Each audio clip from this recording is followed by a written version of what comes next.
What the Actual Fork podcast is co-hosted by two intuitive eating registered dietitians, yours truly, Sammy Previtt, owner of Fine Food Freedom, and Jenna Warner, owner of Happy Strong Healthy. We can't stand diet culture bullshit and love keeping it real. Our mission is for all humans to believe that they are made for so much more than chasing a smaller body. We are also here to share with you that food can be fun and pleasurable again. Although we are medical professionals, we are human beings too. We are not afraid to share our deepest, darkest secrets and how many years of our lives were taken by diet culture. We started this podcast so no human has to feel alone in their journey towards food freedom. So get comfy and join us for a casual convo where you can expect to laugh, cry, learn, and grow. We are so grateful that you're here. So if you enjoyed this podcast and want to connect further, we invite you to follow along on Instagram at WhatTheActualForkPod and subscribe, rate, and review our podcast so we can continue to share this message with more and more people. Now, let's get into it. Welcome back to another episode of What the Actual Fork podcast. I don't know if Mercury is in retrograde or whatever the fuck that means. Well, you said it right. I forget what episode that you guys taught me that. I still don't know what it is, but I feel like we've had lots of troubles today, but we are here, which is what's I have a migraine now. I'm pissed. But our guest is like, fucking amazing, so that's good. Yes, and the episode is so powerful, and I was such a frazzled mess. Hopefully that doesn't pick up on the episode, but like we got all this fancy schmancy new equipment, and if we have any tech people listening, mine died. So literally, we tried. I feel like we tried all the things. We did like Zoom settings, computer settings, mic settings.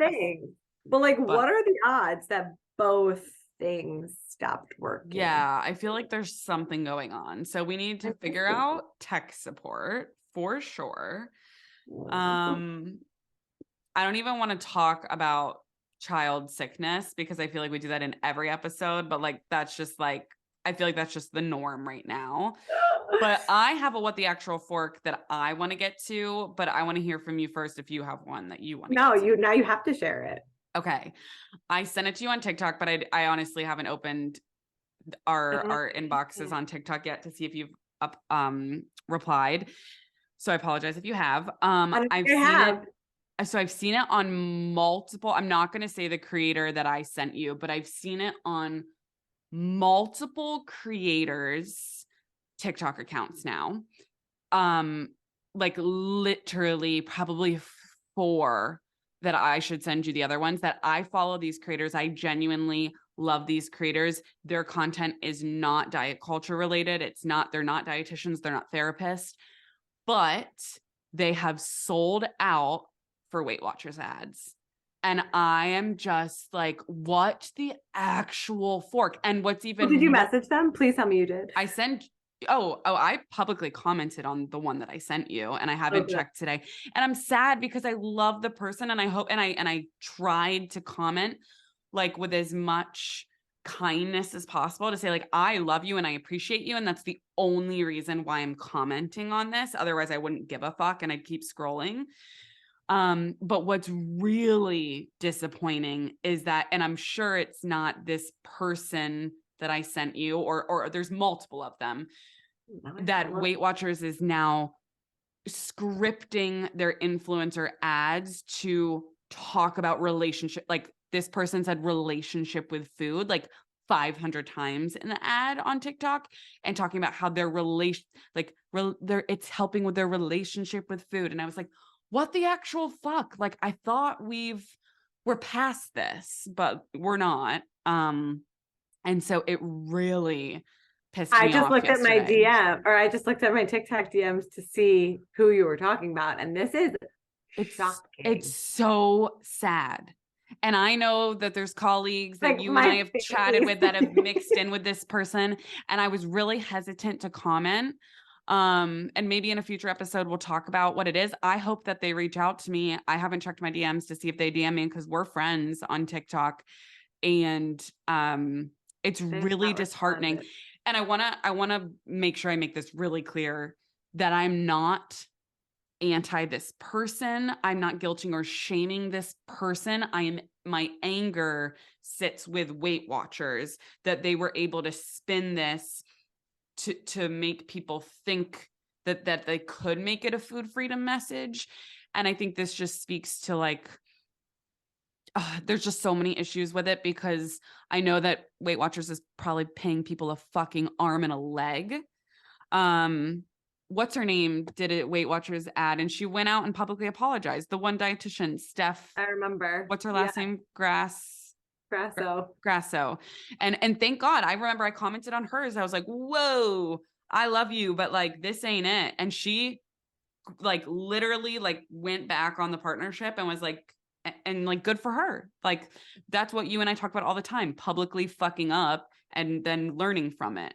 But it's just like so interesting because Weight Watchers now has like a bunch of dietitians too, like promoting them, and like, what are they telling people? Like, we've changed. Like, no, you're still no, you fucking haven't. Like... And I did a Fuck Diet Culture Friday segment with Find Food Freedom on it. So I was in a deep Weight Watchers hole like 2 weeks ago.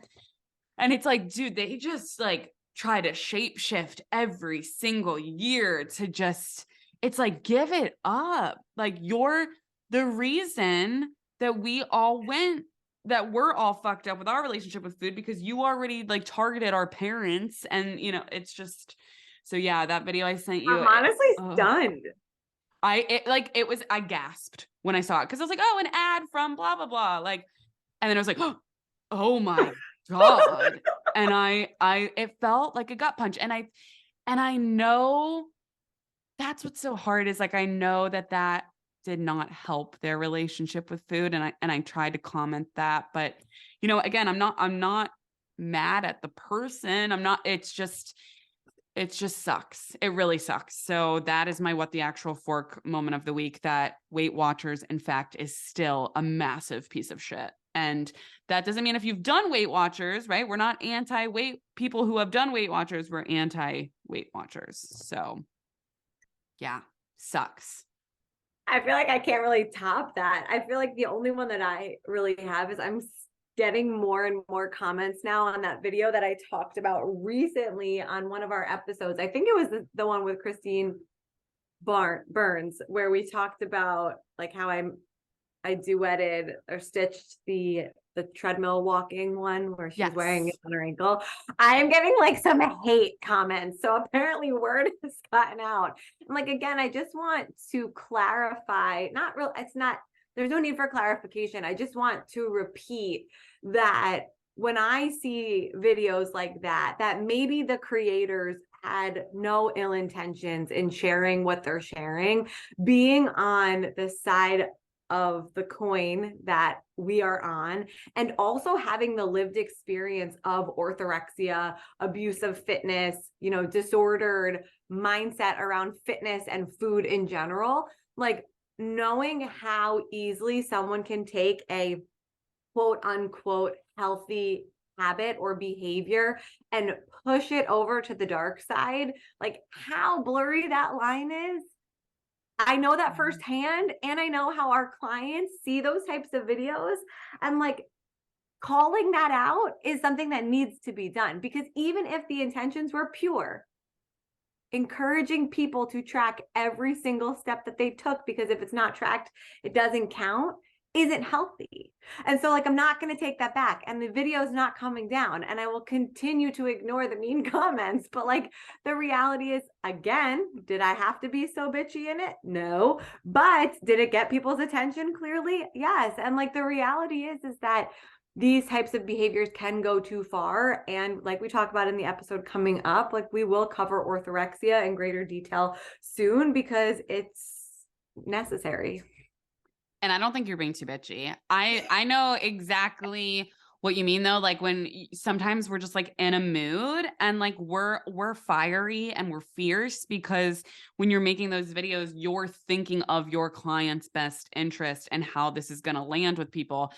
And I feel like between that conversation we've had about this treadmill girl and pretty much any conversation we've had about any TikTok, that's where I got like an inspiration for Disordered or Healthy, that series that I've been doing, because for exactly that reason, right? Where something can be so well, I don't think walking the treadmill for a marathon during a day is well intended. I'll just say that how I feel.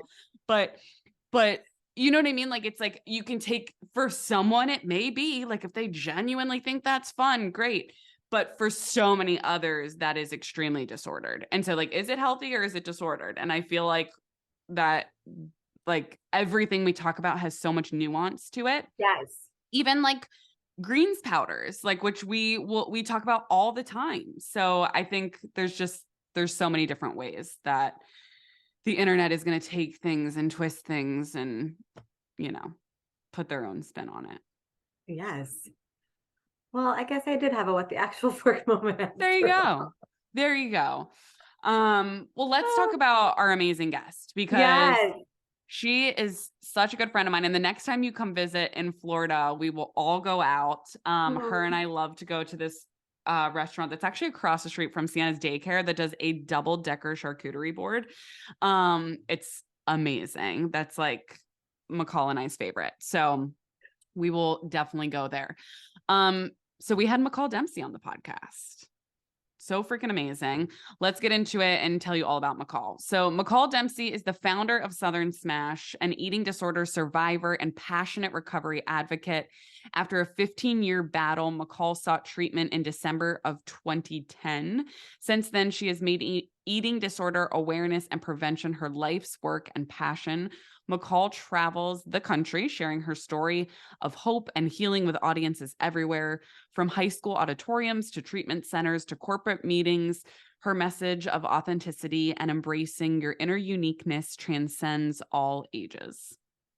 McCall also writes the popular blog Loving Imperfection. Her writing has been featured in various national television, print, and online publications, including The Today Show, Women's Health Online, and HuffPostLive.com.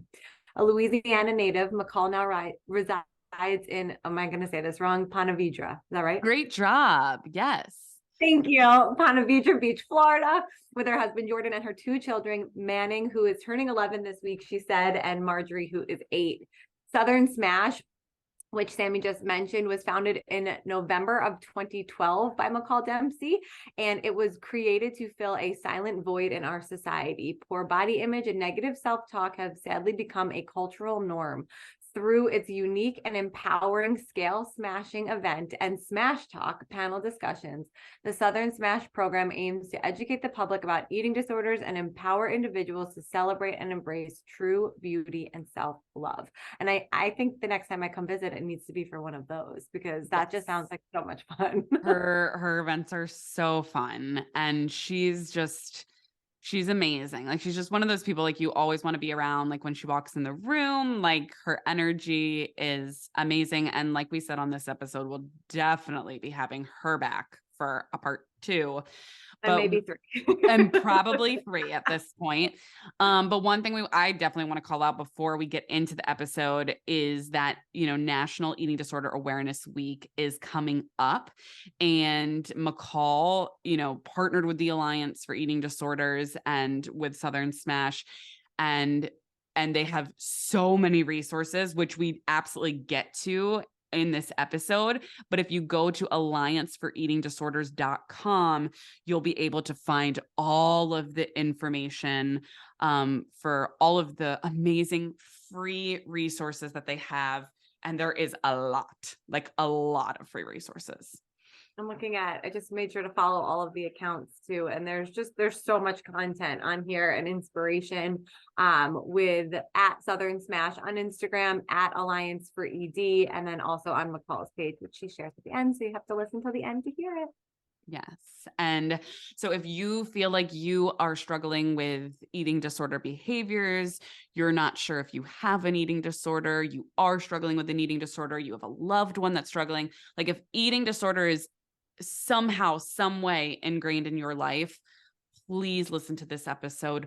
Please take advantage of these free resources, because they are out there to help you. And this is just an amazing episode with McCall. So enjoy. McCall, we're so freaking happy that you're here. We have a lot to talk about. I feel like this is going to be like a rapid fire episode, because we have so much we want to get into with you. So excited to be here with you guys finally. I know this is long overdue, but before we get into your story, all things Alliance and all the good stuff, we want to know from you, what is your most recent, or let's say most memorable, what the actual fork moment that just kind of stopped you in your tracks with diet culture and made you say, like, what the fork is going on here?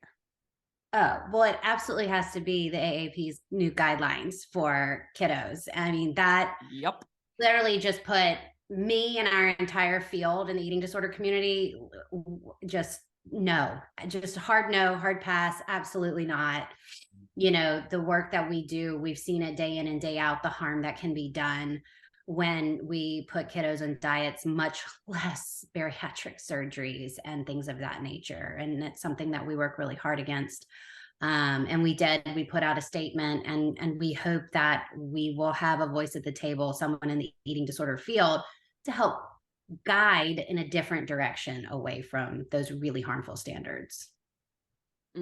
Thank you for saying that. I think, Jenna, who do we have on? Christine that day. And like, we asked her what the actual fork moment, and I think we were all just like stunned because like it just had come out, and we were like, how the day before. Yeah, we're like, how can we talk about anything else? Like our whole episode was just about that. And I mean, there's so many experts that can speak so brilliantly to it, you know, that are physicians in the field and dietitians in the field, like you guys. And it's, you know, I think I come at it from like a mama bear standpoint, obviously having 2 kiddos, and I'm like, what the actual fork? Like, come on, you know, I mean, I was at our pediatrician recently, and, you know, I think sometimes pediatricians just going through their laundry list of like, okay, this is what we need to talk about, check, check, check. And even though in past I've explained what I do and how we don't talk about that, and she just rattled off, okay, his BMI is good, he's tracking. And it was like that knee-jerk moment before I could get into like, you know, and so it was such a reminder for me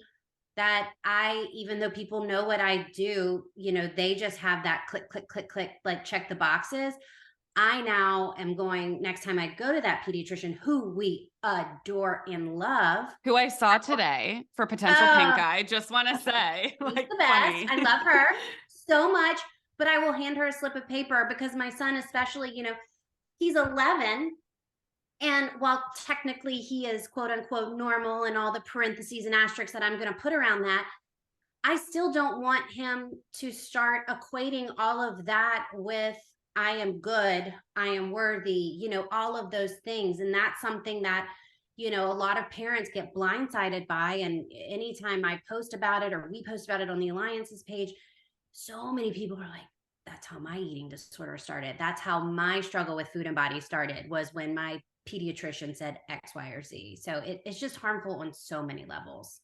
You know what's so interesting? So I have a 2-year-old, and he's just very into TV at the moment. I just remember when he was like Sienna's age, and I would like beg for him to watch TV, and he wouldn't. And now I'm like, we need to do something else. But anyways, now that he's like into all these like YouTube thing, whatever, there's not a lot of body diversity in children's shows at all.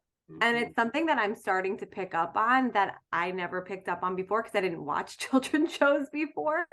But like, is that something that you face with your kids as well, that they're older? 1,000%. I have 2. Manning will be 11 next week. Oh my God. Marjorie is 8 going on 24. And 100%. That is an accurate statement. Yeah, you need to buckle up with Sienna. Both of them I have watched, you know, Manning with all of like Blaze and the Monster Machines. That's what he gravitated towards. And Paw Patrol. Marjorie was a little Paw Patrol, but a few of the others. And you just saw it, or that really annoying one, Callie or Callia. Blippi. Oh, Blippi's the worst. Oh, I mean, terrible. Like, good on Blippi, but you know, I can't stand him. But all of them never fail to have episodes around healthy eating. And it is so inappropriate, so harmful. And, you know, and it just really pushes us to know that we've got to put out educationally appropriate, age appropriate nutritional education for our kiddos. It's something that Anna Lutz is doing with her work, and Catherine Zavadny, and you know, they're doing really good work around trying to come up with a nutrition workbook that is age appropriate. Because as you guys know, my son came home with a Scholastic, they're the worst, pamphlet that the teacher, again, like, no hate, no shade to teachers, you are doing the Lord's work, but just doing that week's pamphlet of Scholastic news, it literally says, I have it still, should kids have junk food? This is for kids. And so my son immediately, and then they had to cut and paste, you know, put the bad food in this category and the good food in this one. And I was like, oh, so I do what I always do. And I call Anna Lutz immediately. And I'm like, what do I do? And that's when we started, we developed the letter templates that we have. I don't know if you guys have seen them, but on the Alliance's website and on the Sunny Side Up website, which is Anna and Elizabeth's blog, and it's all about family feeding. We have templates about not being a food police in your kiddo's school. So when you send your little ones to school, so that the teacher's not like, eat your turkey sandwich before that cookie, you know, so here's a template already written for you. Here's a template on not weighing in school, about PE assignment. So we do have some things that can kind of step in and be a voice for parents, that we don't have to reinvent the wheel, because I kept calling Anna and I'm like, I need to help me write a letter, you know? And so now we have all of those letters as just like print out PDF templates for parents to utilize, because it's so harmful. But the minute that, you know, what I always say is that PE teachers, all of these folks are doing the best they can with what they know. And until we step in and say, hey, actually, there's a better way, there's a different way. And then they're like, oh, okay, well, I can skip that Scholastic news, or we can do X, Y, or Z. So it kind of gives them to start thinking about how we can implement better processes and language around food and body.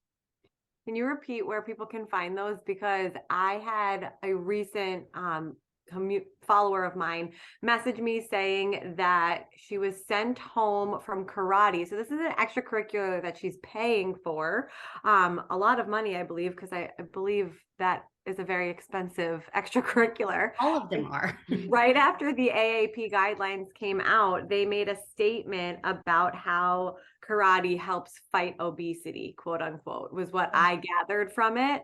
And how like the discipline of, you know, what they're teaching, how that can block, like, you know, where I'm going with this. And she was like, what do I do? And I encouraged her to speak up, but like, there are many parents that wouldn't know where to start. So can you say that again?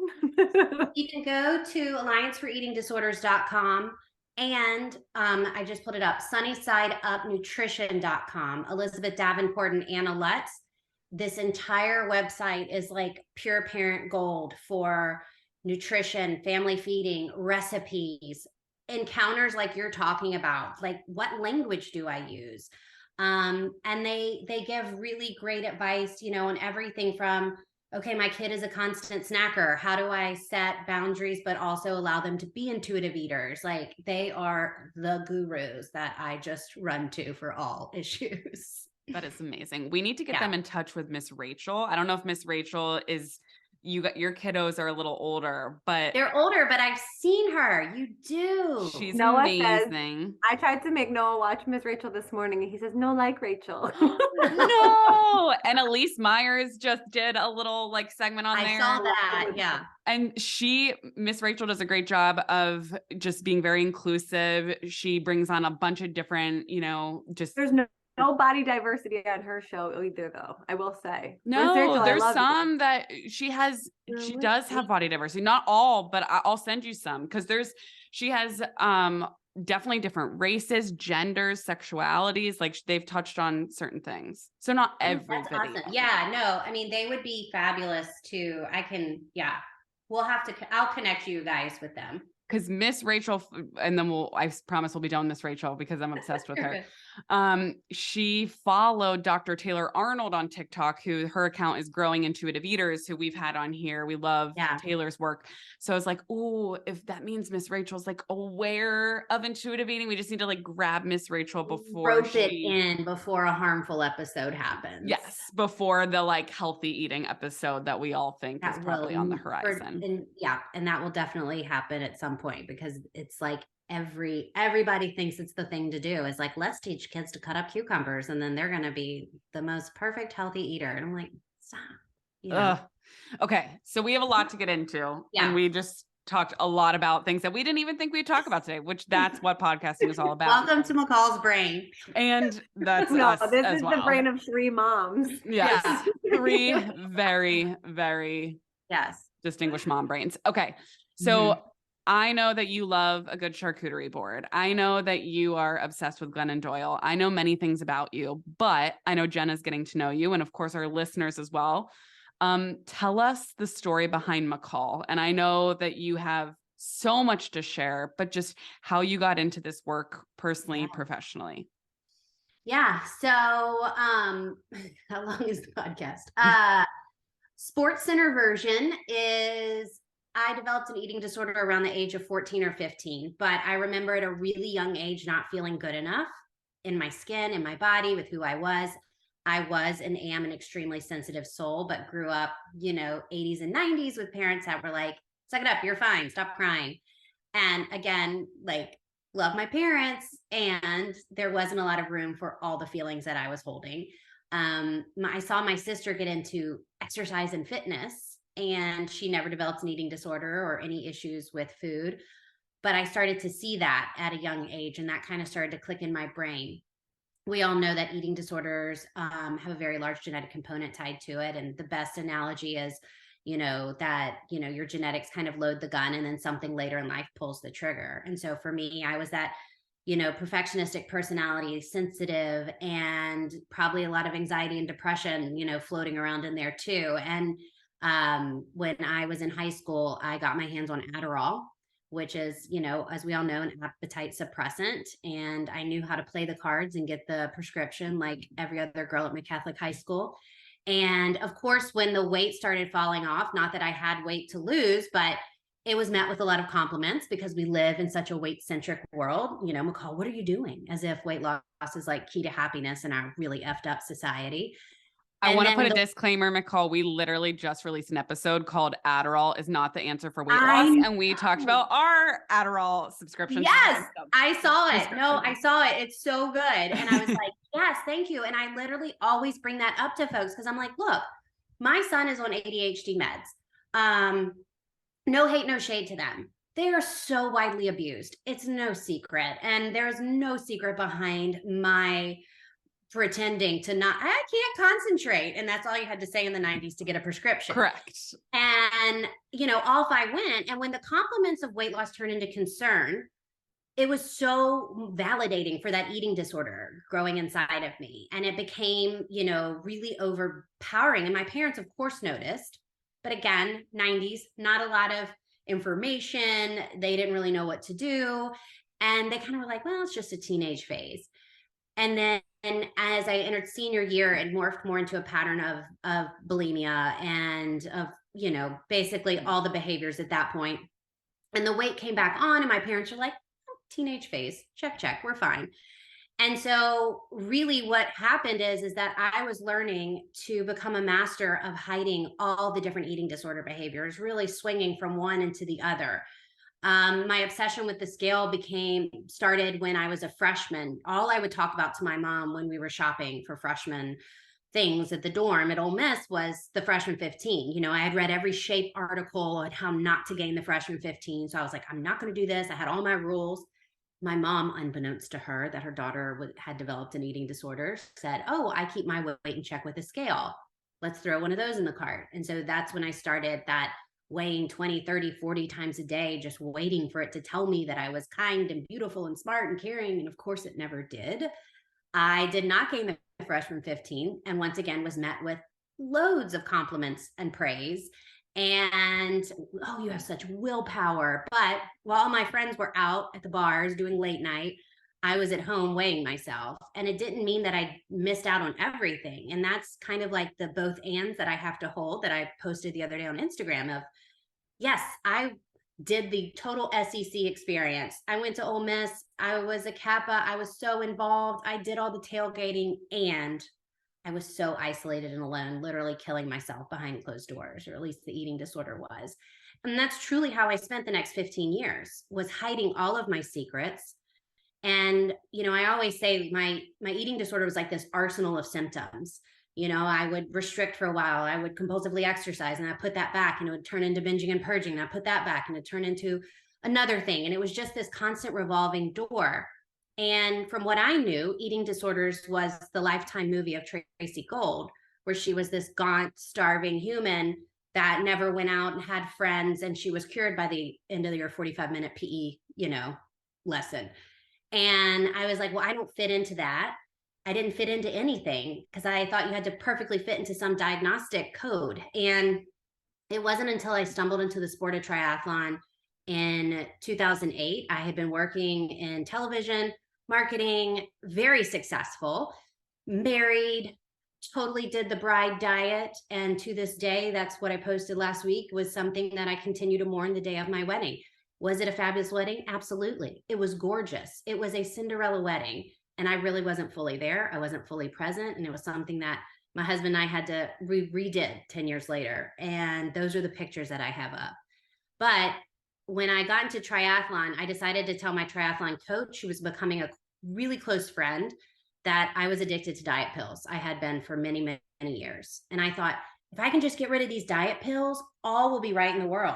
Because now I'm healthy, quote unquote, because I'm doing triathlon, working out 6-7 days a week, eating low fat, no fat, sugar free, you know, all like the diet culture rules. I am healthy now. I just need to get rid of diet pills, and then I'm great. Thank the Lord for this amazing human that was put into my life, and who was my triathlon coach, and just became this really safe person. And I said, I need to tell you something. And if you really had to sum up my eating disorder, it would be, it's not that bad. Nothing was that bad. It's not that bad. It's not that bad. And so as I'm telling her about these diet pills, I'm like, it's not that bad. It's real not. Like, we're going to go on this training ride. You take them. Because she had to take them because I physically could not give them up. I had tried many, many times. And thank God, Anne looked at me and said, I think it is that bad. And I think you need to talk to someone. And I was like, no, I'm good. No, I don't need one of those shrinks. I'm fine. Because I really grew up in a house where, you know, therapy was a weakness. Save it for the couch was always my mom saying. And I went on that training ride, and something started to click. Coming off diet pills, people don't talk about this. It's like coming off of any drug. It was like going manic. And also the pills gave me permission to eat. And so it was trading out one for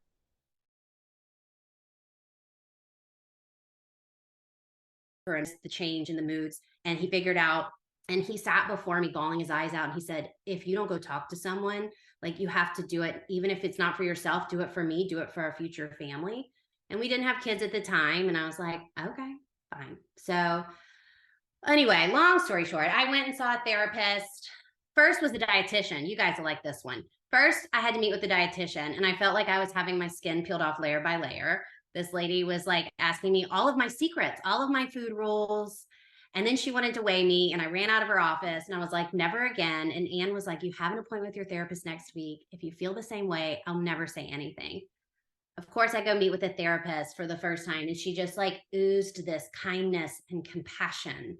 And I was like, I'll come back one more time. And I kept coming back to the therapist. The dietitian fired me. We didn't work out so well. I was not ready to give up that piece. And about a year later, in the fall of 2010, my mental, physical well-being, I just started to really fall apart. And, you know, for 15 years, I had done everything to be, I'm fine, and put that happy face on. And finally, I was like, just falling apart because I didn't care anymore. And that's when my therapist was like, it's time for a high level of care. And so 29 years old, I went to treatment. Hardest time of my life, but the best gift I've ever given myself. And when I left, I was like, I want to pay it forward. And I had no idea how I was going to do that, but I started writing, and writing became my therapy. And then my blog was outed a year later by Anne, my friend, and a group at LSU asked me to come and speak. I was like, that's cool, but I have this really wild idea. And they were like, what? And I was like, I want to do a scale smash. And they were like, we're in, but instead of it being like just this one-time scale smash, me being the former Catholic schoolgirl turned sorority girl turned marketer, I was like, we're going to make this into an event with t-shirts and koozies. And so Southern Smash was born on November 16th, 2012. And in the past 10 years, we've been all over the country. And in 2019, we merged into the National Alliance for Eating Disorders, started by my dearest friend and work wife, Joanna Candow, who the both of us just really believe in doing more together. So that was a really long answer to who am I? I don't know if I was supposed to tell my story. I'm so happy that you did, because honestly, you answered so many of my questions, and also just like, it will be impossible for people not to be inspired after hearing all of that. So thank you so much. Seriously, I mean, is this Scale Smash, Sammy, is that something that you guys participated in a couple of years ago? We did. We went to the one at UNF here in Jacksonville. And I feel like that's when I started to really get to know you. And a lot of my interns were nutrition students. So I think they were Anna. Anna and Olivia and some of the girls, Leanza, they were all volunteering with you. So yeah, we had like a sledgehammer and we just like beat the shit out of a scale. It was amazing. And it's so, and it's so funny because now, this time of month, I'm getting all kinds of requests for events, of course, because it's Eating Disorder Awareness Week at the end of the month. And sometimes some schools will receive pushback when they're asking for reservations and whatnot. And University of Texas, San Antonio recently emailed me and they're like, we're getting pushback. And it's like, why do you have to destroy this innate object? And Michael, who runs the recovery collegiate group, he's like, I know why, but like, help me word this. And it goes back to, I knew that when I started Southern Smash, I wanted to do something. And I knew if I went to a college and was like, hey, come hang and talk about eating disorders and body image, nobody's going to come hang out with me. Mm-hmm. But if I name it something like Southern Smash, which comes to find out is actually a cocktail in New Orleans, you can connect those dots and go figure, McCall. But definitely. I didn't know at the time. It's a bourbon drink, but Southern Smash and playing music, smashing something, handing out koozies and t-shirts and making a lot of noise, then people start to come and talk to you about something that is a serious silent epidemic that is plaguing our country that nobody's talking about. So that's why we smash the scales. And it's not that everyone has to have an eating disorder to participate. Every human walking this planet knows what it feels like to not feel good enough. In whatever way that manifests, food, body, athletics, grades, career, I mean, you name it. And so that's what we invite folks to come and smash. And it's cathartic no matter what, to smash the shit out of a scale.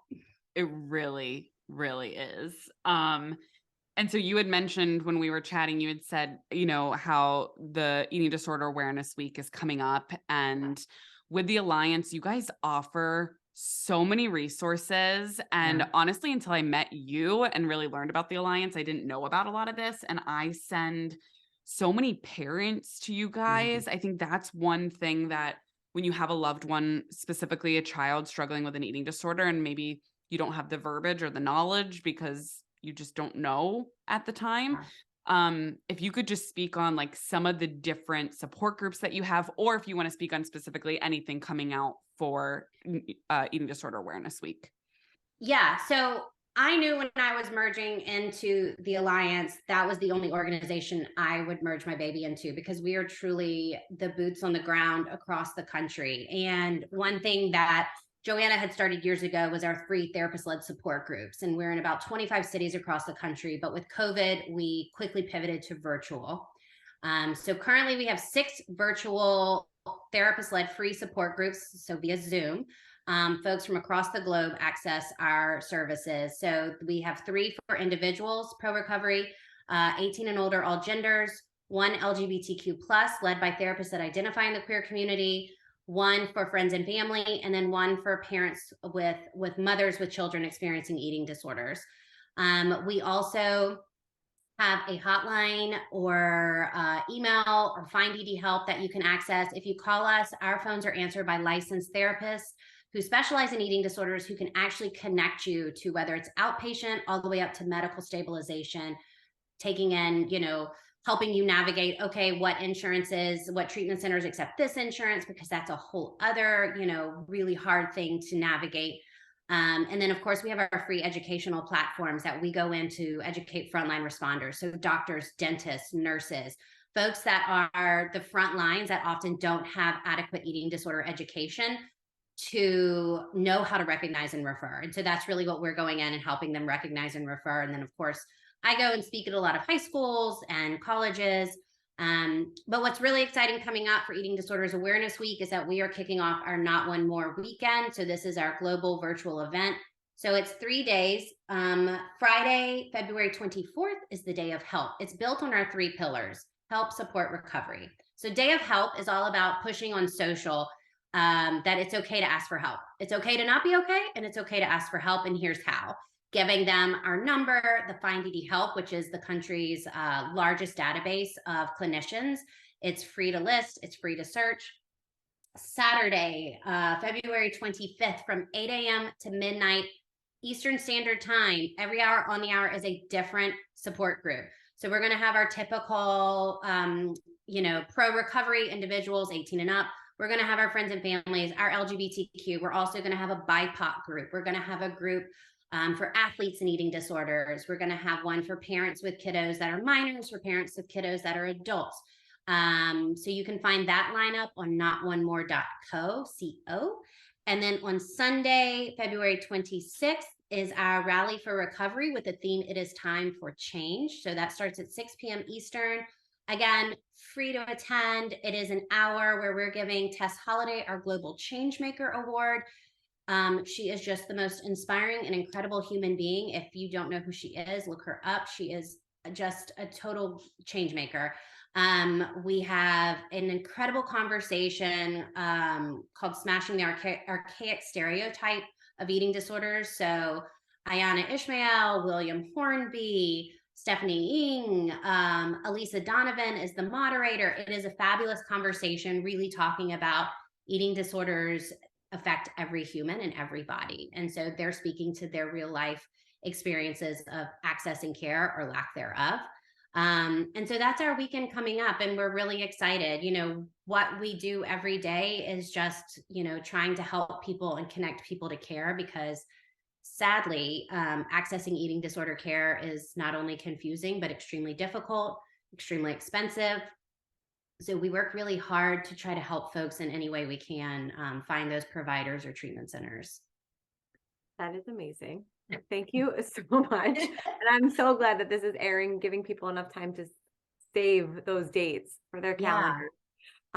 One question that I have, and this could be our wrap-up question, because I know we're coming down at the end of time, but something that is sticking with me that you mentioned in your story is when you were told that it's not that bad, quote unquote, right? So what if we have a listener right now who feels that way, who has been told similar things, or is like, I'm not as bad as that person, because that's all you see on social media, right? Is that ability to compare. So what would be some mama bear advice that you would give to the person that doesn't think their eating disorder is that bad, air quoting? Yeah, that's like what I always tell people was my eating disorder bumper sticker. It's not that bad. And so I get this all the time from folks that, DM me, and they're like, but it can't be that bad. And I'm like, if you're saying it's not that bad, then it's that bad, right? And people will always, I got a DM last week, I just don't know if it's the right time, whether it's a therapist saying you need a higher level of care, or you're thinking about it. Anytime you're thinking about it or someone's suggesting it, it is time. There is going to be not a single clinician or place on this planet is going to say, okay, we'll take you, and you don't meet that level of care, right? That if you're meeting that level of care, that means you deserve and need that level of care, no matter if it's outpatient, PHP, IOP, residential, medical stabilization. That we have to be cognizant of our comparisons, because not only is the comparison the thief of joy, comparison is the thief of recovery, and recovery in any sort of way. And we're never going to get rid of comparison. It's human nature. But the amazing gift of recovery, of just any type of self-awareness, is awareness of saying, oh gosh, I'm comparing again. So the minute you're saying, I'm not that bad, what is that really about? That's usually an eating disorder voice trying to tell you, it's not that bad. my eating disorder voice was so rampant in my head, and I believed it for so long that I missed out on so much. And so that's what I always tell folks is take the jump of faith now. It's a blind leap of faith. You don't know how you're going to land, if you're going to land, where you're going to land, but take it and know that you will land. You will land when you trust your team, when you make that phone call to access that care, to call the Alliance, to help you find providers. And then taking that leap and finding that adequate provider and saying, okay, my eating disorder is saying it's not that bad, but so far the eating disorder hasn't led me that right in life. So I'm going to take that leap of faith and trust my team and trust this provider and really like just leaning into that. And that's how I went into treatment. I always say I entered residential treatment with a willingness to become willing. A willingness to say, I don't really believe in this recovery unicorn candy land that you guys talk about, but I'll maybe believe that one day I might believe it might be possible. Not even thinking I could do it, because I truly didn't think I could live with peanut butter in my pantry or ice cream in my fridge or just name a food, right? I didn't know that. And now to this day, it is still this amazing gift and it's the little things, right, that of intuitive eating that kind of bring you home when your husband calls and says, hey, do we need ice cream for the cake? And I'm like, I don't know. I don't know, because I no longer have this like mental yelling in my head of what is in my pantry or what is not in my pantry, because that was so, and just the eating disorder constant. And now it's like, not that I don't have it in my fridge. It doesn't have that control or power over me. And usually I'm like, no, but yes, we do, but I want fresh. So go get some more, and that is such those little gifts of recovery that you're like, oh shit. Yeah, I'm doing it. Like, this is it. Recovery isn't this like line in the sand that you cross and like, the angels come down and anoint you and like, like you ride off into the sunset. It's not this shitting rainbows. It's those little moments of picking up a food in the middle of the day that you might not have ever tried, or I'll never forget the first time that they got my order wrong and I didn't freak out and send it back. It's those little moments that add up to like just this amazing big change that you never thought was possible. Like, that is recovery. Or your sushi dates with Marjorie. My sushi dates with my girl. I mean, truly eating any kind of sushi that we want and not having rules on what kind of rolls we can have, or picking off the rice, or doing all the weird eating disorder type diet culture-y type stuff. Just sitting and freaking having the dumplings and having it all. Like, that's recovery. And embracing it with your child, or just going to have ice cream up the road just because it's pretty and it's a Friday or whatever day it is. Like, that's it right there. I just got PTSD of when I used to order the Naruto rolls, of the no rice rolls. I was like, I don't even know what that is. What is that? Not anymore. Now I only order. Funny? Now you're like, what the hell was I thinking? Now I get every Friday night, I get the pan crispy rice tuna. If you guys have that by you, it's like the fried rice with the spicy tuna on top. Oh, the OKU that opened up in Jack's Beach. Oku. They have it. Oku. I don't get out much. All right, we got to go to Oku now. That's what we're going to do. Yes, That's our next date. We're going to Oku. Well, all right, McCall, we need to respect your time. And we already have like a whole list of other questions we got nowhere Can we near. do it again? Totally going to do. I'm calling it right now. We're doing a part 2 of how to maintain recovery through the dark seasons. So I know that you will be the perfect person for that. So if you could just quickly tell us where to find you, where to find Alliance, and then we will be done. Like on Instagram? Or website, whatever's best. Okay. Well, you can find me on Instagram at McCall Dempsey. I think that's my handle. Yeah. And Alliance is at Alliance for ED at Southern Smash. And then allianceforeatingdisorders.com. And then my personal blog and experience through all of life is McCalldempsey.com. Thank you guys so much for listening to another episode of What the Actual Fork Pod. We know there are a lot of pods out there, and we are so grateful that you are here listening with us. So if you enjoyed today's episode, please be sure to subscribe, like, share with all of your friends and faves, and don't forget to rate and review and let us know what you want to hear more of. The more we hear from you, the more that we can make these episodes exactly what you want. We would also love to connect with you on Instagram at WhatTheActualForkPod. We promise to continue to bring you the hottest topics, greatest guests, and the most fun you can possibly have fighting diet culture bullshit. We love you, we appreciate you, and we will see you next week for more fun.